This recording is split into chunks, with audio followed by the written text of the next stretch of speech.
Hello, welcome to our live session of Becoming Cleoria Dunn. I welcome you to actively listen as I read my letter to our forever First Lady, Michelle Obama.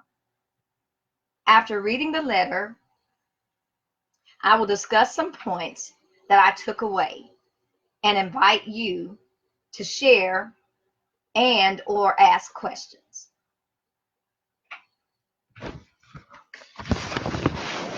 Hello, forever First Lady. My name is Cleoria Dunn. I am a divorced mother of 4 awesome young adults. I'm an educator of 20 plus years, and I'm from the south side of Monroe, Louisiana. I am elated to share my becoming experience. Not only did I read the book, but I had the pleasure of being in the audience in Dallas, Texas in April when you were there. It was a thrilling experience. The event was liberating and invigorating from beginning to end. I enjoyed the music and the pictures of you and the first families and the myriad of influential people you were fortunate to meet, or should I say that were fortunate to meet you. And oh my God, all of the places that you were able to travel. As I watched and looked at the pictures, I realized that your experience as the First Lady was real. It's one thing to watch you on the news, but to be there and to actually see you, it made everything really real to me. I was like, oh my God, this lady and her family were the most powerful family in the United States. And I mean, I could feel the vibe. I could feel the power as I sat there, in the audience. And in that moment, I stood up and I held the book up in my hand and I said, I am here for all of the children on the south side of Monroe, Louisiana. You can aspire to be anything you want to be. And I believed that in that moment. I could feel it. And I still believe that. They can aspire to be, our children can aspire to be anything in the world. Because you guys gave all of us that hope. You guys were the first African Americans to ever be in the White House. That's big. That's really big. Finally, Valerie came out and introduced you. You came out and cheers bursted all over the place. We were screaming and we were super excited. My feelings at that moment were indescribable. I enjoyed your conversation, especially when you described the way Valerie acted or reacted when they told her that her child was on the phone. You said she could be having a heated conversation with somebody, but when somebody said her child was on the phone, she went straight into mommy mode.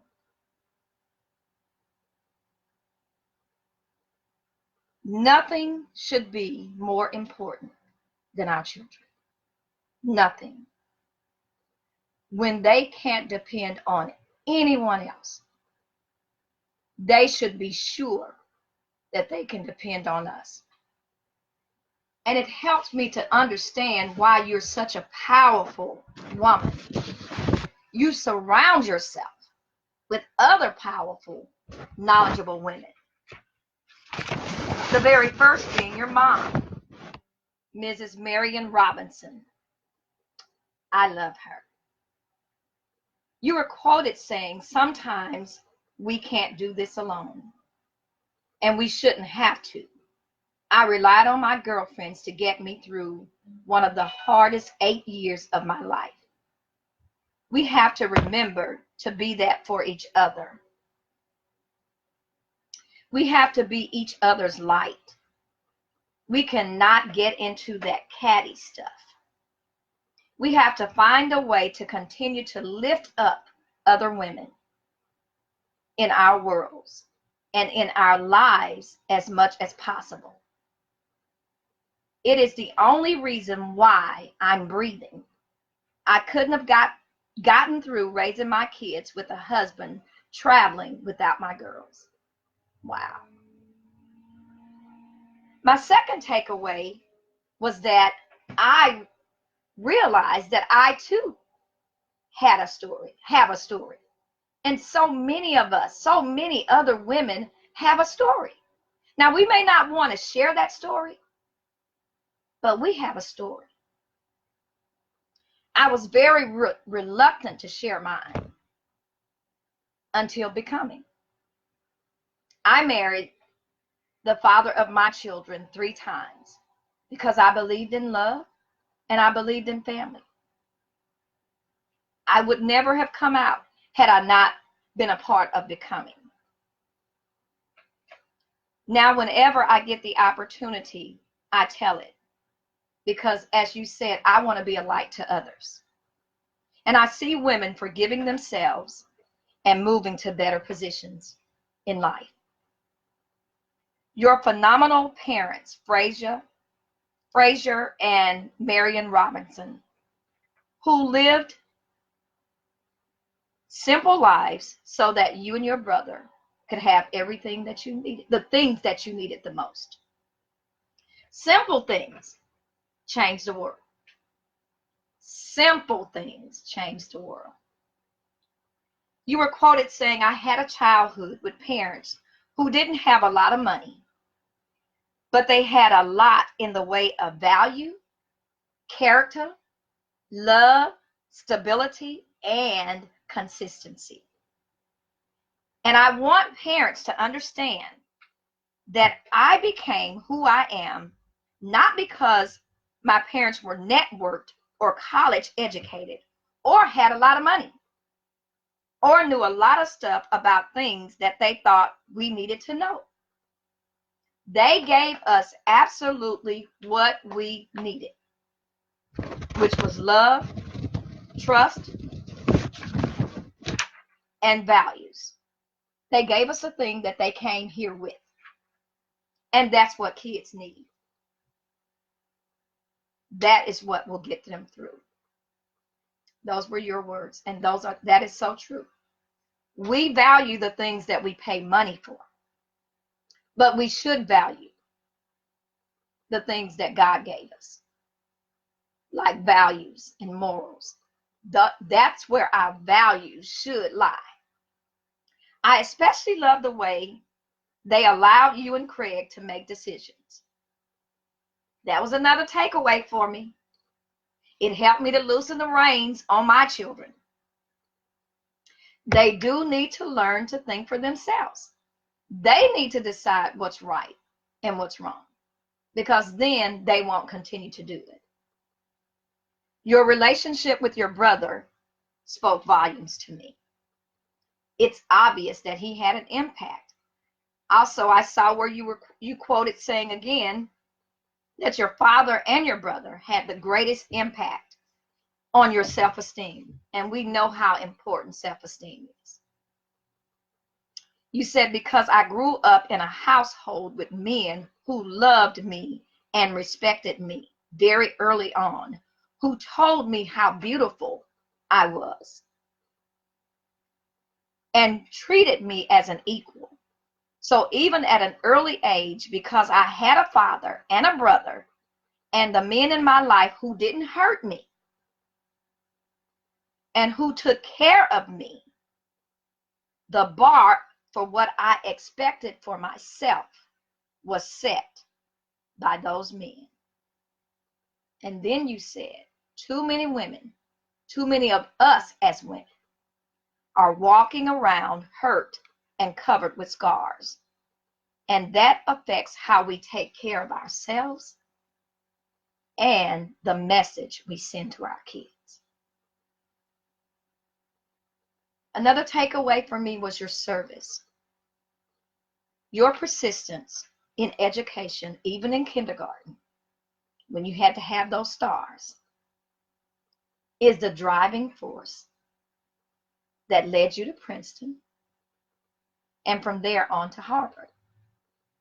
It is also that same force that leads you to the less fortunate when you're visiting other countries, because you are that young lady from the South Side of Chicago.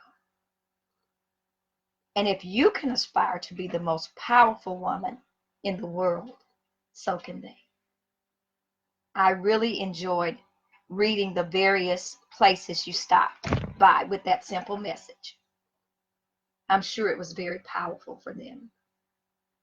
Also, I was delighted to read about the educational activities you hosted in the White House for the children. As I said, I'm an educator of 20 plus years. I know how important that is. Also, you prepared, you stayed focused. Your love story was so sweet. You and former president. I must say, it's what we all hope and dream to have, a relationship like that. You were so focused on succeeding, you had no idea that the love of your life had just walked in the room. Love your focus and your realization of the fact that he was the one. Another takeaway. Stay focused. Do what you must for yourself so that when Mr. Right comes along, you will have something to offer him. That's so important for us to do. I want you to know that becoming really helped me. It helped me to appreciate or to realize that we become our true selves in stages. We make many mistakes along the way, but eventually we move from quiet, timid, uncertain young ladies to strong, confident, and established women. Becoming happens when you're unafraid to share your personal stories, the good, the bad, and the ugly, with women that are broken in hopes that they will wake up and live their best lives. For all the young ladies who are becoming strong, confident, and established, we want to say thank you for writing Becoming. And I wanted to say that I rated your book and Conversations with 5 stars. Let me see, can you see the 5 stars? I rated it with 5 stars. I thought it was perfect. Thank you for Becoming. Okay, guys, don't leave me. I want to talk about my takeaway. And this is the time when you can talk or whatever you want to share. Now that we've sent that off to her, we can talk a little bit. Now, one thing that I took away was her conversation about her parents. She said that they they had a lot of value, character, love, stability, and consistency. That was the thing that was most important in their homes. She said they did not have a lot of money. And sometimes we feel like I got to have this, I got to have that for my baby. No, you got to give your baby values. You got to give your baby love, care. You got to help build that character. And the most important, I think, is consistency. Our babies need us to be consistent. And that's what she said that she and her brother had. She said I think sometimes, and I really believe this, I was listening to Earl Nightingale one time, and he says that we place more value on the things that we purchase, but the things that come free in life, we don't value it. And that's where our signals are tossed the wrong way. We should value our gifts. We should value our children. You can't, if something happens to your baby, you can't get another baby. But if something happens to your couch, you can always buy another couch. So we have to be careful about the things that we value. She said they gave us absolutely what we needed, which was love and trust and the values that they came here with. And that's what kids need. Let me say this, and I say this over and over and over. I did not want to raise 4 children by myself, but their father chose to go. So I had no choice. I had to raise my 4 children with me and Jesus. But we made it. And I'm thankful. As a matter of fact, the baby is 18 years old. Everybody else is grown and gone. So my nest is almost empty. I've just got my 18-year-old still here. And in raising my children, I want you to know that I lived the life that I asked them to live. We didn't have a revolving door. They never saw me with another man except their father. Their whole time, they never saw me with anybody but their dad. They watched me struggle financially, but they saw me stay true. The struggle didn't take me out. It didn't make me do anything that I wasn't supposed to do. In the struggle, we grabbed him. I said, well, we just got to pray and believe God for the things that we don't have. I went back to college and graduated for them to show them that they could graduate. I instilled morals, values, love, trust. I instilled that in their lives.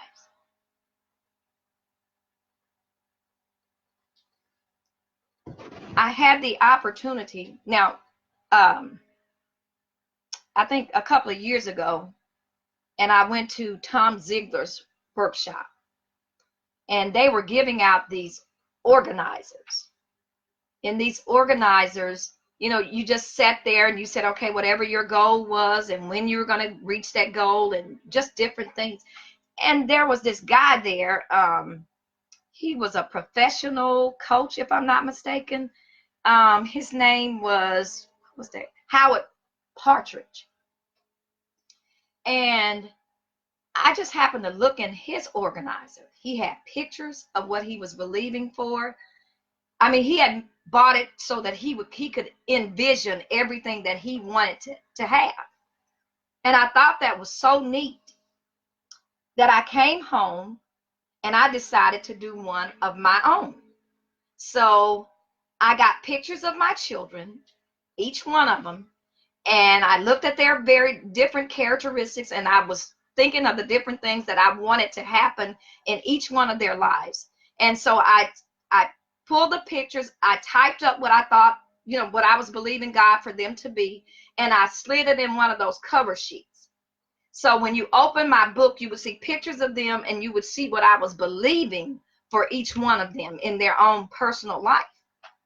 And I'm the type of person, I don't like to change my confessions. When I put them there, I say, okay, I'm going to just believe. If it doesn't happen until this time next year, I'm going to say the same confession. How many of you know that some things that happened were not on my paper? And they weren't good things. It wasn't on my paper. And some of those things began to kind of happen. And how many of you know that that's a part of life? That's a part of life. Yeah, you can write down your dream. You can say, this is what I want. This is what's going to happen to my children. We live in a world where there's a devil and evil things happen. So everything's not going to happen on there like you wrote it on that paper. Well, what do? Do you just throw the children out in the bathwater? Or do you change your strategy?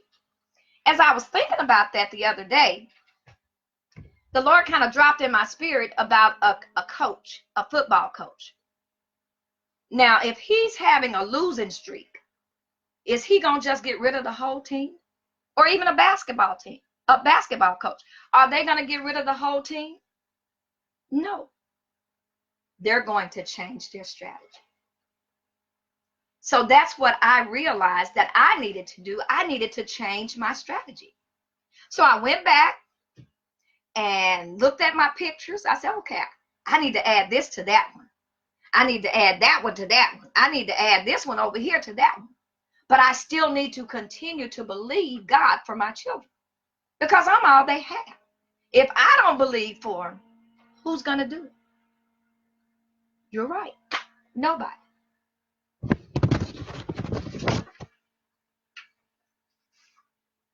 Society, okay. Our love for our children has to be unconditional, just like the Father's love for us. How many times has He forgiven us? We have to show that same forgiveness to ours. And if we don't stand for them and believe for them, who's going to do it? And you got to know, they're going to make plenty mistakes. You still making some yourself, right? Yeah, right. Okay. Society is not going to be nice when they do make mistakes. But we should not be raising them for society, to please society, because they're never going to get that right. They're never going to please society. We should be raising them so that they become self-sufficient young men and young ladies. That's our goal. Not that they please everybody in the world. So I'm going to say this. You're going to have to shut out the world when it comes to raising your children.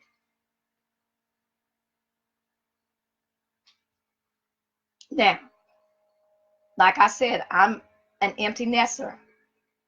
And it's, like I said, I only have an 18-year-old left here. Now, my question, now I'm going to say this to you. Are they where all the other ones where I want them to be? No. Am I where God wants me to be? No. Would I change some things about them? Sure, of course I would. And I've changed some things about myself too. But I'll say to you, stay loyal to them and always believe the best of them. Don't share their personal disasters. I encourage you to have a prayer partner, somebody that you can pray about it, but they need you. And they don't need you going out sharing their personal situations. They need us to be praying and to be believing for them. In closing, I want to thank the village that's been there for me and my children. I could not have made it without you all. Thank you guys for listening today. I hope you enjoyed. I hope there's something that you can take away. Like I say, love your children. I will be on again next Monday at 7 o'clock. Again, thanks for joining. I'm out. I don't see any questions. Let me see. The most valuable gift. Yeah. Okay. I am signing off. Thank you for joining. See you at 7 Central Time next Monday. Be blessed.